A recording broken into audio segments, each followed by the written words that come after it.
Good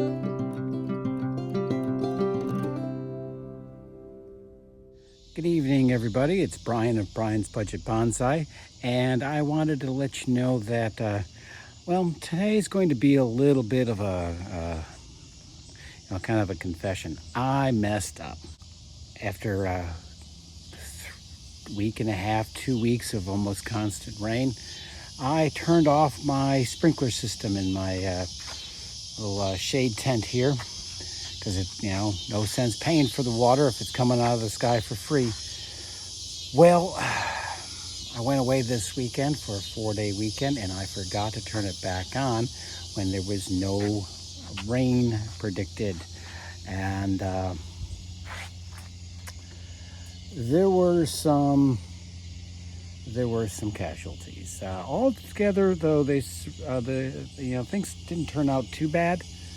I'm going to show you a few things here real quick. We're losing light, so I'm going to be real quick about this. So just a sec here. Okay, let's start with this. This is the root over rock maple. Its leaves have not come back. There were a couple things that didn't do too badly. The clump style maples, they had a lot of the upper branches wilting off, so I cut them off, and it looks like it's coming back a little bit. Everything was wilty in the lemon department here, and they've sprung back very well. And you can see that, in terms of like all those lemons that I pruned up a couple videos back, they've done very well. This is my avocado, Dave. As you can see, I trunk chopped it, and I've got 2 branches there coming off of that. Hold on, we're gonna swing out in there. This is the avocado emergency repot. Still no signs of life on the one that got yanked out of the pot accidentally, but not dead yet on the cutting. But I digress. Let's stick with the things that were damaged. Okay, my snowball, my verbanium snowball. I swear this happens to me every year. Next year I'm just going to put it in a deeper, bigger pot, because it just appears to, you just let it, a little too hot, a little too dry, and then boom, the leaves all go on it. Here's my other casualty. This is the crepe myrtle. Yeah, that's not looking good. I've had this happen to me before too, and I tell you, every time I think that crepe myrtle's dead, it comes back for more. But I don't know if I finally did it in this time. There was a lot of dead drying leaves that came off of the sweet gum, but the sweet gum actually bounced back pretty good once it got some water. There were a lot of things that were very wilty. This is all wilted. It's bounced back. A couple other things that were pretty wilty bounced back. I don't know about my weeping willow, though. It still had water in its pot, at the base of its pot, but a lot of its new leaves have died off, so we don't know what's going to happen with that. We may be starting over on a weeping willow next year. We'll have to see. All right, so again, you can hear probably the cicadas in the background that are chirping away. It is almost sunset, so I'm going to bring some of this inside, and we're going to see what we can do in terms of rescue. Okay, we're inside now and away from the noise of the cicadas and the better lighting, because it is getting dark out there fast right now. So I don't think any of these leaves are salvageable. At this point, I think my best bet is to completely defoliate it. These leaves, they're going to be all dry and crunchy anyway, so might as well just cut them off and not let the tree waste anything else on it.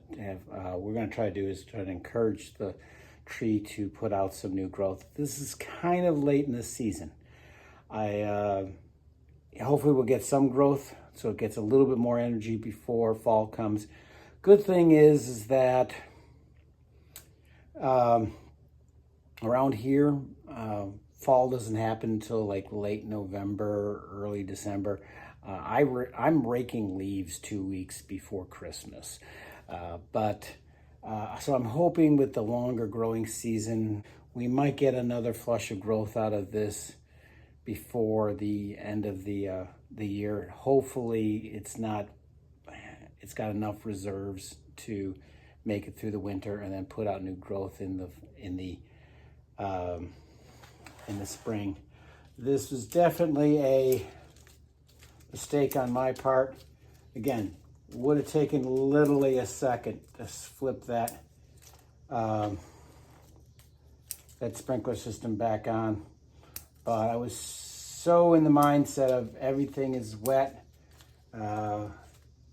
Didn't even occur to me that it might stop raining, and it did, just when I had my guard down. So this little defoliation will let us see some of the branch structure in here. Tell you what, I'm gonna do y'all a favor. I'm switching to time lapse, and we'll just whip through this real quick.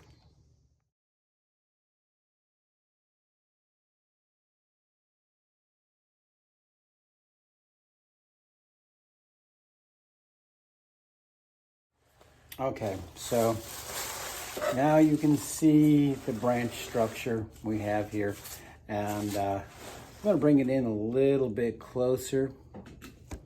So now we can see a little bit more of the branch structure in here. There's a few things that we could probably take advantage of this situation and correct. We've got some long internodes in here is when this thing was growing pretty aggressively. We've got some branches over here that are growing straight up, and I probably want to take some of those down. We've got 2 branches coming from the same area, might want to clear that up. So I'm going to take advantage of this mess up, and the fact that I have defoliated this, rather than do some branch selection, clean this up a little bit. And maybe if it does put out some new growth this year, it'll at least be new growth where I want it to go. So just going to start by cutting back some of the long internodes on these. A few pruning stubs from last time. Let's see, I don't want that one. This got one long one. We might have to choose at some point one or the other on this. Let me just get a little closer here. And like with these 2 branches here, this one I might actually even cut this one down and off. So encourage this one to grow a little bit more horizontal. Maybe not. Maybe next time. We'll see. We gotta see what survives. Okay, gonna cut that off there. These aren't bad. They're kind of short internodes, but I'm going to cut back or off any vertical growth, or places where we've got multiples coming from the same area. Now this is something to take a look at here. I don't know how well you can see here. We got bar branches here. We could remove one and save the other. The question is, which one? First of all, okay, let's take a look at our front. This is our front. Okay. If we're looking at it from that angle, that's our front. This is kind of crossing the midline then. So we might want to even just take off this one here. This is the one we were just trying to decide, upper versus lower. Well, and the answer may be neither. So take that one off, encourage this growth over here. Let's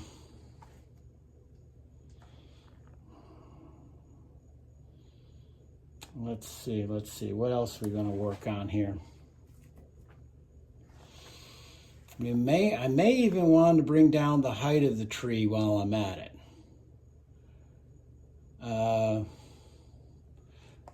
This part right here, getting very tall. Again, maples are very dominant at the top.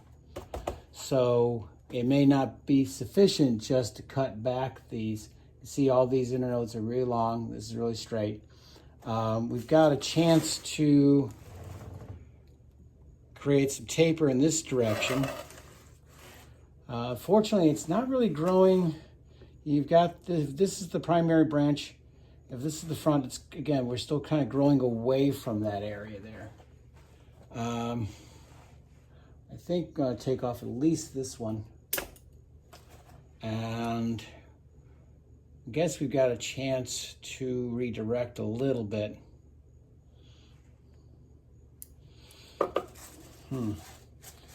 Back to the men who stare at trees.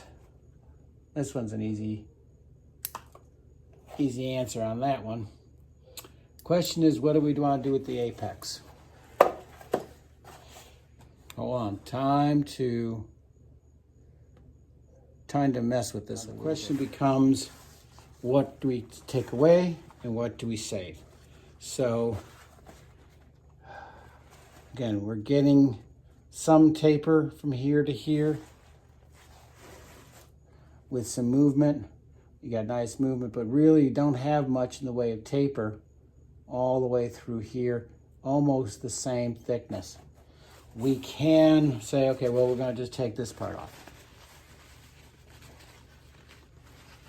All right. I should get a little clippy for the back of this thing. Hold on. Pause for the cause. Okay, so got a paper clip, not a paper clip, I'm sorry, a clothespin here.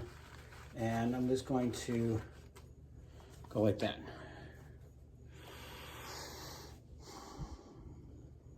It's not too bad, but it is enough.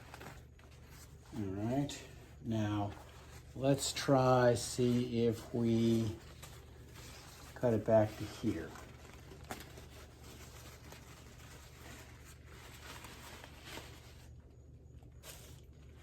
Now, of course, part of the problem is that that's obscuring that right there. Now that could be our new apex in that direction, coming in across. Or, hear me out,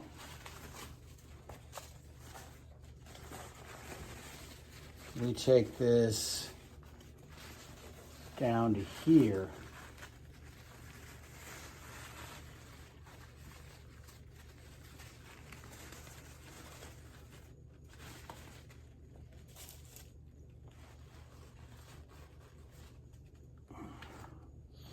Something like that for, you know, cutting it off right around there, having some of these branches take over. It'll be a smaller tree, but it might be able to get better, you know, taper coming off of somewhere around here. Yeah, whether or not, again, these, this is kind of competing with that, but that one's got nicer taper. I don't want that to be the primary trunk. I want this to be the primary trunk, but we might be able to get some more branching off of there if we do a trunk chop at this point. All right.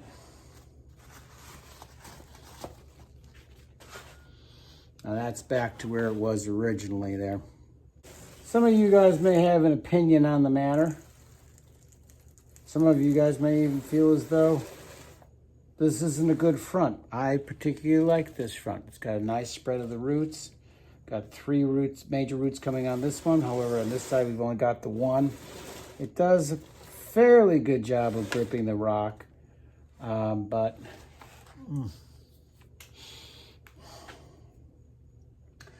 when in doubt, cut it back a little at a time. And that way you can always stop rather than chop it all the way at the most extreme cut. Let's start off by just saying, taking this down.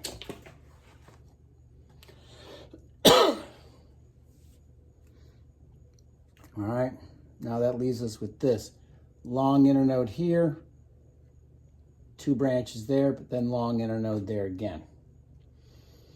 And again, not much taper. If you look from here to here to here, these are all pretty much the same height. I mean, the same thickness, not much change. I'm gonna get rid of this. Gonna get rid of that. Might not get rid of that if that becomes part of the new leader. All right. Okay. There's not much in the way of branching right there, but we did take this off here. If I'm going to take this off here, I might as well take it off here. There's no sense in me keeping this part if I'm taking this part off. So I am going to take this off though. All right. Now we got a lot of tree going in this direction. Not as much tree going in that direction. That's why I'm thinking I need to cut back more of this here, just to try to see if we can encourage things to kind of stay basically around here. The size of this trunk, the size of this tree, really having an apex around here would be more to scale rather than having something big and long over there. All right, I think I've talked myself into it. Time for trunk chop right there. We're gonna go right about here, give it a little room for dieback, like that. Okay. Now, a little wood glue on this here. And as I am a convert, Tom, to the wood glue, had to get some of the dried glue off there, but that'll give us a little wood glue there, a little wood glue there. Those are the major cuts there. That's just a dead pruning nub. Get rid of that. Just a little dab will do you. Okay. Not quite doing the lipstick yet, Tom, but I don't feel like stealing my wife's lipstick. And I haven't made it to the dollar store yet to pick up some of theirs. All right, so that's one of the 3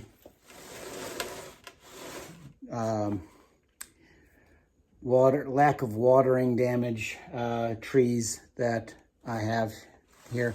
We'll do the other 2 subsequent videos, the crepe myrtle and the snowball, Verbanium snowball. But right now we got at least got the maple cleared of its, I know, that's horrible, isn't it? Dry, crunchy leaves. You shouldn't have dry, crunchy leaves in the middle of summer. You've done something wrong, and I did. We'll put this back on the bench. It'll get watered consistently now, and hopefully what happens is this will stimulate it to put out some new growth. That's all for now. Y'all have a good evening. Stay cool and happy bonsai.